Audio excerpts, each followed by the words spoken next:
Growing up in America has shed a lot of light on the cultural differences that I've seen in my personal life. Being raised Russian, yet living in America, I've seen a lot of interesting things.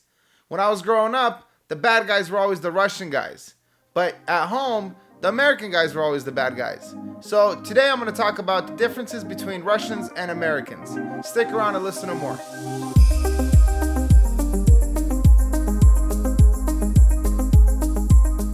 Hey guys, I'm Daniel from Dolder Media, and today I'm going to be talking about the differences between the Russians and Americans.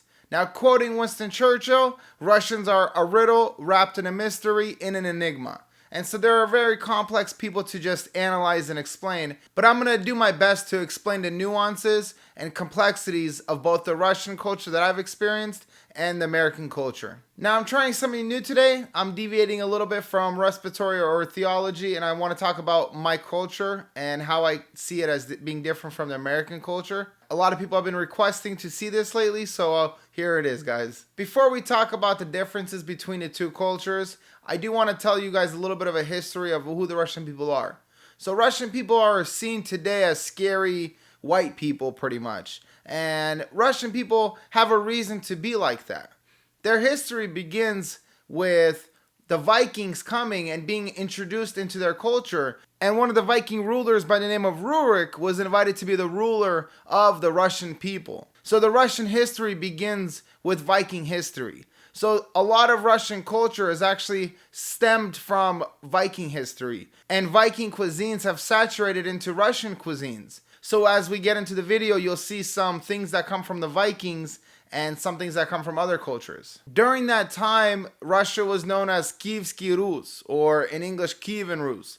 And it was actually in Ukraine, modern day Ukraine, that the capital of the Russian Empire existed. Many years later, what would happen was they would look for a state religion. And when they were looking for a state religion, they started looking at the major popular religions. And they didn't go to Judaism or Islam because they liked alcohol too much and they liked pig too much, or pork.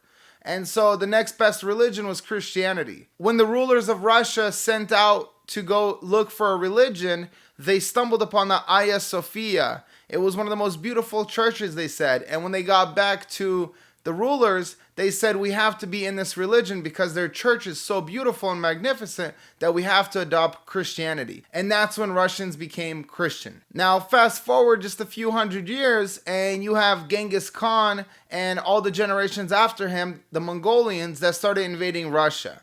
And when the Mongolians started invading Russia, they were too superior to the Russian people, and they overcame them. And for 300 years, Mongolians were actually ruling Russia, and we call this the Golden Horde era. Now, during the time that the Mongolians ruled, they introduced a lot of their culture and their cuisine and a lot of their ideologies into the Russian people. To this day, a lot of the Russians that do DNA tests have a little bit of Mongolian in their DNA. Russians were finally able to overcome this with Ivan the Terrible, and they united all of the kingdoms and states into one empire, which is the Russian Empire. And for the next few hundred years, the Rurik dynasty would still be ruling Russia. So you have a huge Viking influence on the Russian people. You also have a huge Mongolian influence on the Russian people. Now, fast forward this to about 300 years ago, and the Germans began to rule Russia under the Romanov family. So Russia didn't have a king for a while, and they appointed Michael, who was a young guy with the last name Romanov, who we obviously know who this family and what happened to them. But the Romanovs were German people, and they were appointed to be kings of Russia. So the Romanov family ruled Russia for 300 years, and we have a huge German influence on Russian minds and Russian ideologies at this point. In Russian history, one of the greatest kings that they've had, or tsars, which actually is just a variation of the word Caesar. Just like in Germany they have Kaisers, we've had Caesars rule, and the last Caesar that ruled was the Romanov family. He was the last Tsar that died. But back to the story. Peter the Great, one of the most famous Tsars in Russian history, who again was German and knew German probably better than he knew Russian or any other language, wanted to implement a beard tax because the people were too barbaric and they were too not Western. He spent summer abroad in England and in Europe trying to pick up the European culture. And when he got back, he said, these people are different. These people are a little bit old school. They're not the same as the Western people. And so he implemented a beard tax. And there's a famous painting where Peter the Great is actually pulling people's beards out because he said, shave this. We need to become more like the Western people. So already 200 years ago, we see that the Russian people, although they look like Europeans, were completely different than Europeans. And people back then would look at the Russians as this mysterious people. It's more of a melting pot of multiple cultures on top of being isolated from the rest of the world that created the Russians to be a little bit more unique than the rest of the world. Although they look Western and European, the Russian people have the minds of other cultures. They're not like other Western cultures. So with that, we see that the Russian food is different from American food. Russian cuisine, it tends to be a little bit more preserved kind of food. That's something that we got from the Viking people. So because it's so cold in Russia, more of the staples of their cuisines happen to be with pickled things and things that last a lot longer. We also see a huge influence from the Mongolians. So there's a lot of dumplings and things that came from Asia. And now in America, the focus of the cuisine is not to preserve it or to make it last longer. Typically in America, we see that the focus of food is to be given to the person as fast as possible. Fast food is an example of what American food is. Even in famous restaurants, the food is delivered relatively quickly. In Russia, on the other hand, food is meant to be preserved. So one thing we'll see is that Russians are not really known for their food because it's not meant to be tasty. It's meant to last long. Another difference between American and Russian cultures is that the focus of Russian clothing is to be always looking fresh and clean and good. If you go to Russia right now, people will be blown away because everybody's always dressed up. I mean, I've seen people go to the lake in high heels. The focus of Russian clothing and Russian style is to impress. Russians like to dress to impress. Now in America, you see the opposite thing. Dressing down is actually the status quo. If you see somebody in America dressed up, they're most likely going to be foreigners, or maybe they have some kind of date. But they don't have this culture in America where you dress every single day like you're going out to a fancy dinner or fancy restaurant. In Russia, it's very common to see people every single day going to a cafe wearing their nicest clothing. Now we get to the fun stuff. Russian views on politics are extremely different than American views on politics. And why is that? So Russia had an experiment for about 70 years that we call communism. And during the communist era, they were very shady. They were very corrupt. And Russian people blatantly saw the corruption of their government officials, and they kind of just accepted it as what it is. So for about 70 years during communist times, Russians knew that the politicians were going to steal their money, they were going to be corrupt, and that was what was expected. So because of this, Russians view politicians, all of them, as being corrupt. It's almost like it's an expected thing.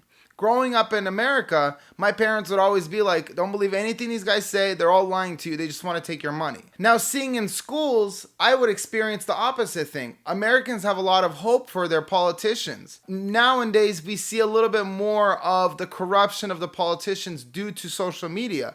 But for the longest times, Americans had a lot of hope in their governors, in their politicians. They have a lot of faith that these people are actually trying to do something good for them.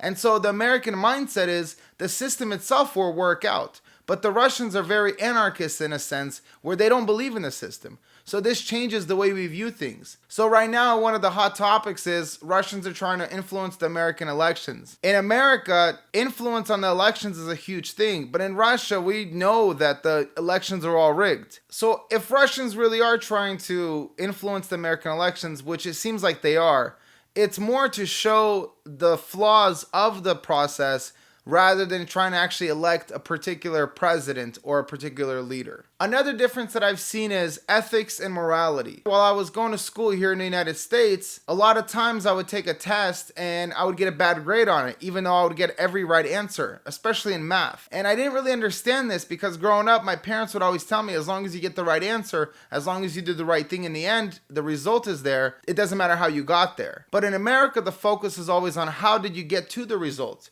And we see this in schools right now, especially with math, where kids could even get the wrong answer, but as long as they showed their work, they're probably going to get credit for what they did, because showing the work is more important than getting the right answer. We see this also with things like inspections. Before a house is even built here in the United States, it's going to take you maybe 2-3 years just to get approval because the process is more important than the end result.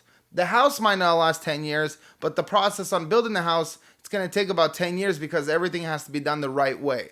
So in Russia, the end of what happens is more important than the process on how we got to that end. Now, in terms of building something, in Russia, you could pretty much slap a house down as long as it lasts, you're fine. Now, going along with the ends justifying the means, we see that the major focus of Russians, or at least the Russian mindset, is to make things last long. Because of the fact that things did not last forever during communist times, and people didn't know if they would have bread or food or a house the next day, the focus was to make sure things were built to last. Now, in Russia, it's very common for the ethical practice of the ends justifying the means to be the status quo. In Russia, as long as something works, as long as it lasts long, it doesn't matter how we got to that point.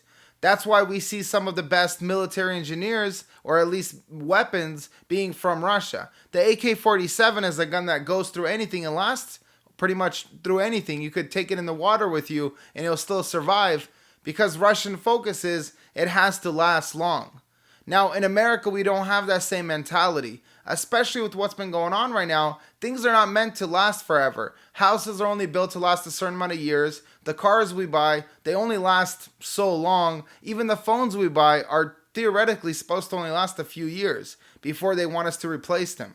So the mindset of the American culture is that things are not going to last long and there's always going to be a replacement for them. In Russia, especially because of communism, there was not always a replacement, so things had to last forever. So when a Russian does something, their focus is to make sure that that lasts for generations. There's still houses in Russia standing that are just basic, almost peasant houses that are still standing because they were built to last.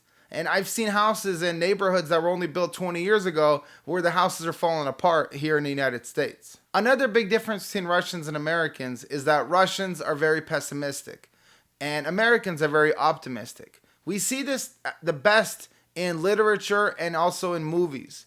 Now, in American movies, you're almost always going to get a happy ending in the end. No matter what happens to the main character, the protagonist is always going to make it. Russian movies, on the other hand, you're almost guaranteed that the protagonist is going to die. Some of the best Russian shows, like Brigada, or some of the best Russian tragedies, plays, literature, the main character always dies. If you read a Russian novel, it's going to end in a lot of tragedy because Russians are obsessed with tragedy. This might be due to the fact that we were raised to view things pessimistically. This might be due to the fact that that's probably what we appreciate more. But Russians are very pessimistic. If you talk to them about what's going to happen tomorrow, you're going to get a very negative answer. If you talk to an American about what's going on, you're going to get a positive answer. They're going to look at the bright things. So overall, you're going to have a lot of pessimism in Russia, a lot of optimism in America. Now, my final point and difference I'm going to say is this. Before I actually talk about my final point, subscribe to my channel, hit that like button. If you like this content, comment down below if you don't agree with me or if you do agree with me. My last point is this. Russians really show their emotions on their faces. In America, that's not accepted. In America, it's actually very pleasant to walk around the streets. People will be smiling. Even though not many people are happy, they might not even be happy with you at that moment, but they're going to be pleasant to you. It's accepted here. It's proper etiquette to smile when you say hello. When you greet people, you smile. You're always very positive in terms of how you appear. In Russia, that's unaccepted. When I went there for the first time, I was kind of surprised. People looked mad and I didn't know what was going on, but the mindset is this. If you have nothing to be happy about at that moment, you don't need to smile. And so it's actually kind of funny because there's an anecdote. If you come up to an American person and say, how you doing? It's actually a greeting. They say, how you doing back, and they walk away. If you say how you doing to a Russian, they're going to give you a whole speech about how things are actually bad, and they're going to tell you how they're actually doing. So just that alone sheds light on who the Russians are and who the Americans are. Now, let me know down below if you don't agree with what I have to say. I'm not trying to offend anybody. Let me know. Hopefully, I did not offend anybody, whether you're American or Russian. These are generalizations. They're not 100% true for everybody. But this is something that I observed in myself. These are some of the clashes that I've personally had within myself. Thank you guys for watching. Stick around and watch more videos.